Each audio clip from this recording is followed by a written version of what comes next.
Bu ko'chaga butun malik bekatlat, qonchi, g'ayvatxo'r yig'ilgan ko'cha bu. Shu mal uchun eng sat laqim yig'ilganlar bor. Shunda xo'sham yo'qligi. Mehmet Muhankıdavatkan, Ahmet Hanga, Ayşem Kanto, Settar Şive. Acayip ödünler bir meldi. Hey, nima tüyeketke adamlarni g'ayvatdan qilsa? Ha? Daşadımda tüyek ettim ha? Tüyeketdi. Siz Bahçadil 70'inde aşka adamlar. Siz neçili oldu siz bu malını tüketkili? Bu malniki en xeyris memukatma balam. Bu Settar çoğata bu uşak olam yok bu koçada azı. Şembe günü küçük olan ünü andısanda anlı kaldı. Başka vaxtıda kokun keyide şunda cimcit bu koca.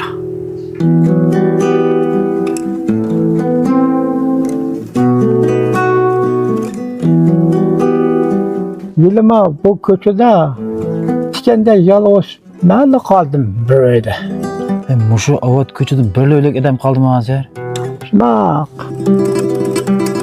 birine kadir olup, birine sodiga olup, bu yaşla birbirler şehri küç gitti. Bir mi kalmadı bu koçada?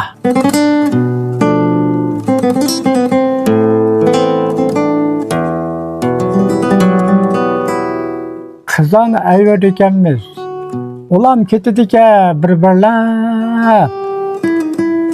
Çoğapınız tüye gidip kıram. Mama yağız. Kirpakım ben, çıkpakım ben.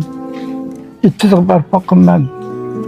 Müşküçün uçuz gittim da dasvatmam için öy kirgen, çıkan.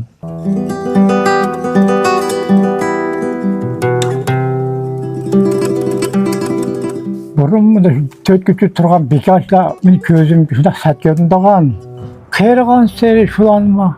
Adam seygildağın bakaldı ki karam. Hem bu köçüde kağını ben kayırıvermiş eski tam okşaydı. Göz içip alemge türelgendime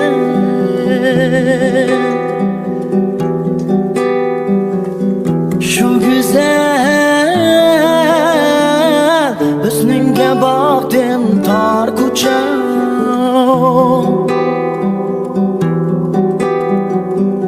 şu güzel hüsnünge baktım tar kuça Cannanam niyem bağırdak bağırın men